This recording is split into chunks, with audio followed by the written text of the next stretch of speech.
அன்பானவர்களே, அன்பு வணக்கங்கள்.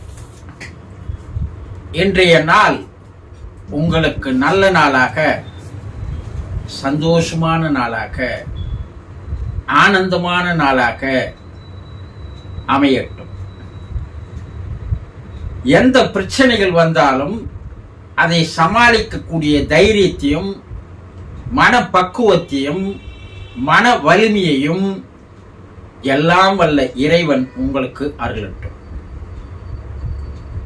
அன்பானவர்களே, இன்று நாம் என்ன பார்க்க போகிறோம் என்றால், ஒரு அன்பர் குருஜி, எங்கள் வீட்டில் எங்கள் தாயார் இறந்து போனார். அவருடைய ஆன்மா எப்போது மறுபிறப்பு எடுக்கும் என்று ஒரு கேள்வி கேட்டிருக்கிறார். இப்படி பல பேர் கேட்கிறீர்கள். என்னுடைய தகப்பனார் ஆன்மா எப்போது மறுபிறப்பு எடுக்கும், என்னுடைய கணவன் ஆன்மா எப்போது மறுபிறப்பு எடுக்கும், என்னுடைய மனைவி எப்போது மறுபிறப்பு எடுப்பாள், இப்படி பல பேர் கேட்கிறீர்கள். இறந்த உங்கள் அன்பானவர் ஆன்மா எப்போது மறுபிறப்பு எடுக்கும் என்பதுதான் உங்களுடைய கேள்வி. இறந்தவர் ஆன்மா ஒரு குறிப்பிட்ட காலம் வரைக்கும் பூமியில் தான் இருக்கும். அது உங்களுடைய வீட்டை சுற்றியே இருந்து கொண்டிருக்கும், உங்களோடவே தான் அது வாழ்ந்து கொண்டிருக்கும். ஆனால் உங்கள் கண்களுக்கு அது தெரியாது. ஆனா ஒரு குறிப்பிட்ட காலம் வரைக்கும் அந்த ஆன்மா உங்களோடு தான் இருக்கும். அதற்கு அப்பால் அது ஆவி உலகத்திற்கு செல்கிறது. அதுதான் நம்ம என்ன சொல்றோம், சிவலோகம், பிரம்மலோகம் என்று, மேல் உலகம், யமலோகம் என்று பல பெயரை வைத்து அழைக்கிறார்கள். அந்த ஆவி உலகத்திற்கு சென்ற அந்த ஆன்மா இந்த பூமியில் தான் வாழ்ந்த போது எந்த மாதிரியான வாழ்க்கையை அவர்கள் வாழ்ந்தார்கள், எப்படிப்பட்ட கர்மாக்களை அவர்கள் சேர்த்து கொண்டார்கள், கர்மாக்கள், சமஸ்காரங்கள், வாசனைகள், பதிவுகள் என்றெல்லாம் சொல்லுவார்கள் இல்லையா? அதை நீங்க தெளிவா புரிஞ்சுக்கணும்னா, பாவங்கள், புண்ணியங்கள், இது ரெண்டு தான். இந்த பாவம் புண்ணியத்தை எப்படி அவர்கள் சேர்த்து கொண்டிருக்கிறார்கள் வாழ்க்கையில், பூமியில வாழறோம் இல்லையா? இப்ப நம்ம வாழ்ந்து கொண்டிருக்கிறோம். நாம் அதை சேர்த்து கொண்டுதான் இருக்கிறோம். அது நம்முடைய மனதில் பதிவாகி கொண்டுதான் இருக்கிறது. அந்த பதிவாகி கொண்டிருக்கின்ற அந்த ரெக்கார்ட்ஸ் அண்ட் டோட்டல் ஃபைல், அதுதான் நம்ம என்ன சொல்றோம், தலைவிதி, தலை எழுத்து என்று சொல்கிறார்கள். உன் தலைவிதிப்படி தான் உன் வாழ்க்கை இருக்கும். உன் தலையில அப்படிதான் எழுதிட்டு இருக்கிறான் இறைவன். அதை யாரால மாற்ற முடியும்? அப்படிதான் நீ வாழ்ந்து ஆக்கணும். இப்படி எல்லாம் சொல்றோம் இல்லையா? இது 100% உண்மை. நீ எதை விதைக்கிறாயோ அதை தான் நீ அறுவடை செய்வாய் என்று சொல்வார்கள் இல்லையா? செயலுக்கு ஏற்ற விளைவுகள் வந்தே ஆகும். இதில் எந்த விதமான மாற்றங்களும் கிடையாது. த காஸ் அண்ட் எஃபெக்ட் என்று சொல்லுவார்கள். செயல் விளைவு தத்துவம் என்று சொல்கிறாங்க இல்லையா? அப்போ நாம் பூமியில் வாழும் பொழுது நாம் எப்படிப்பட்ட எண்ணங்களை, சிந்தனைகளை நாம் சேர்த்துக் கொள்கிறோமோ, அது ஒட்டுமொத்த பெட்டகம் தான் மனது. வேற ஒண்ணும் இல்லை. மனது என்பது நம் உடலில் இருக்கக்கூடிய ஒரு உறுப்பு இல்லை. அப்படி இருந்தா வேற ஒரு அறிஞருடைய மனதை நம்ம என்ன பண்ணலாம், எடுத்து நமக்கு மாத்தி வச்சுக்கலாம். ஆர்ட் எப்படி மாத்தி வைக்கிறாங்களோ, லங்ஸ் எப்படி மாத்தி வைக்கிறாங்களோ. ஆனா விஞ்ஞானிகளாலேயே கண்டுபிடிக்க முடியாத, மருத்துவர்களாலேயே கண்டுபிடிக்க முடியாத 2 விஷயங்கள் நம்ம உடம்புல இருக்குது. அது ஒன்று மனம், ஒன்று உயிர். இது 2 கண்ணாலையும் பார்க்க முடியாது. விஞ்ஞானமும் மருத்துவமும் இதை கண்டுபிடிக்கவே முடியாது. அப்போ வாழும் காலத்தில் நீங்கள் எவ்வாறு எந்த செயலை செய்கிறீர்களோ அந்த செயலுக்கு உண்டான விளைவுகளாக உங்கள் மனதிலே பதிவாகிறது பார், அதுதான் மனம். மெயின் இந்த மனம் தான் மேல போகுது. இந்த மனமும் இந்த ஆன்மாவும் மேல போயிருக்கு இல்லைங்களா?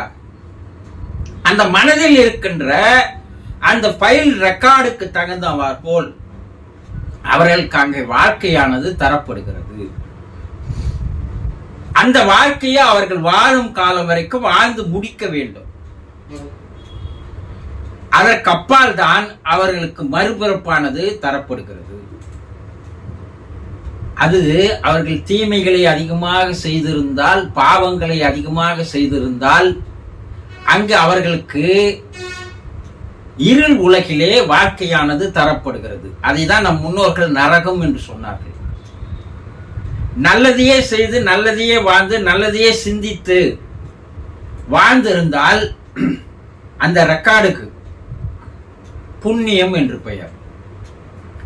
அதனுடைய கேட்டகரிக்கு தகுந்த மாதிரி அங்க ஒளி உலகத்தில் வாழ்க்கை தரப்படுகிறது. அதை நம்ம முன்னோர்கள் சொர்க்கம்னு சொன்னாங்க.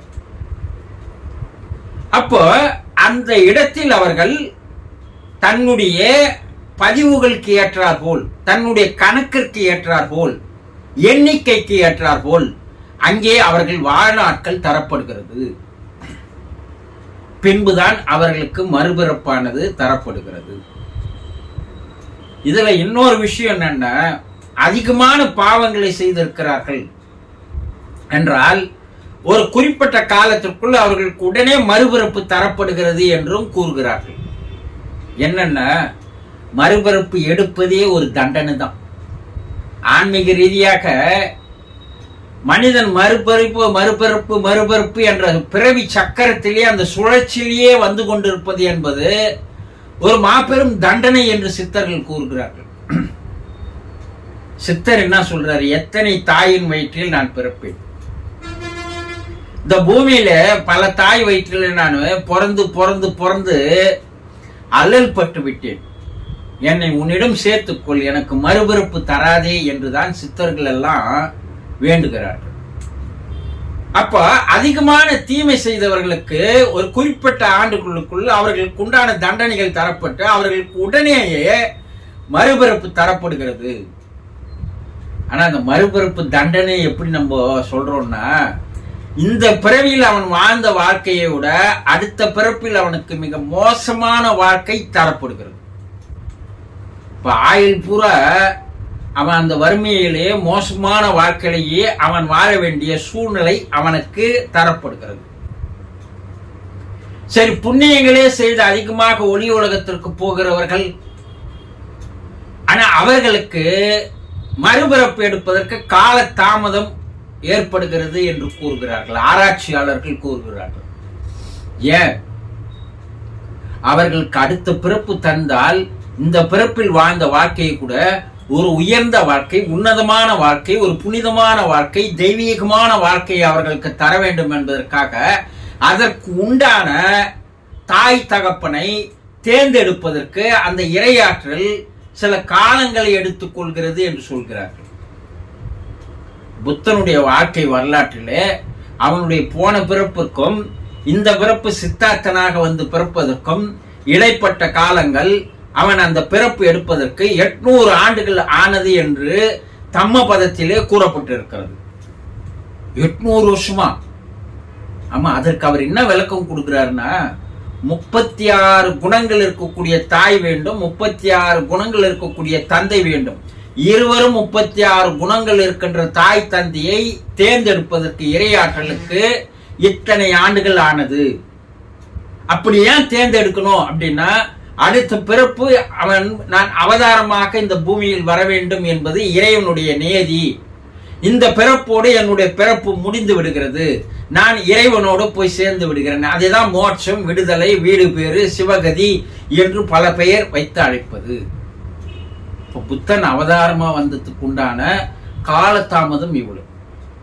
அப்போ நல்ல வாழ்க்கை வாழ்ந்து எந்த ஒரு ஜீவராசிகளுக்கும் எந்த நேரத்திலும் எந்த காலநிலையிலும் எந்த சூழ்நிலையிலும் உயிரினங்கள் அனைத்திற்கும் துன்பம் விளைவிக்காத வகையில், மனம் நோகாத வகையில் அவர்கள் வாழ்ந்திருந்தால் அவர்கள் புண்ணியங்களையே சேர்த்து செல்கிறார்கள். அந்த ஃபைல் என்னன்னா, ஒரு நல்ல குவாலிட்டியான ஒரு பதிவோடு அவர்கள் போகிறார்கள். வேறு ஒண்ணும் இல்லை. நல்லதையே சேர்த்து கொண்டு போவதால் இறைவன் என்ன நினைக்கிறான், அடுத்த பிறப்பு இப்பிறப்பை கூட மிக உயர்ந்த உன்னதமான தெய்வீகமான ஒரு பிறப்பை அவனுக்கு தரணும்னா அதற்குண்டான சூழ்நிலையான குடும்பம், அதற்குண்டான தாய் தந்தையை தேர்ந்தெடுத்த பின்புதான் அங்கே அவன் அனுப்பப்படுகிறான். இது ரொம்ப விளக்கங்களாக கூற வேண்டிய ஒரு விஷயம். ஆக ஒரு சிலருக்கு ஓராண்டு பொறுத்து அவர்களுக்கு மறுபிறப்பு கிடைக்கிறது, ஒரு சிலருக்கு 5 ஆண்டுகளுக்கு அப்பால் கிடைக்கிறது, ஒரு சிலருக்கு 10 ஆண்டுகள் பொறுத்து கிடைக்கிறது, ஒரு சிலருக்கு பல ஆண்டுகள் கூட ஆகிறது. ஆனா காலதாமதமாக வருகின்ற அந்த மறுபிறப்பு அவர்களுக்கு அடுத்த வாழ்க்கை ஒரு உயர்ந்த நிலைக்கு போகிறது என்பதை புரிந்து கொள்ள வேண்டும். அப்போ பிறப்பு மறுபிறப்பு என்பது அவர்கள் இந்த பூமியில் வாழ்ந்த வாழ்க்கையை பொறுத்துத்தான் அவர்களுக்கு மறுபிறப்பானது அமையும் என்பதை தெளிவாக தெரிந்து கொள்ளுங்கள். புரிந்து கொண்டீர்களா? சந்தோஷம்.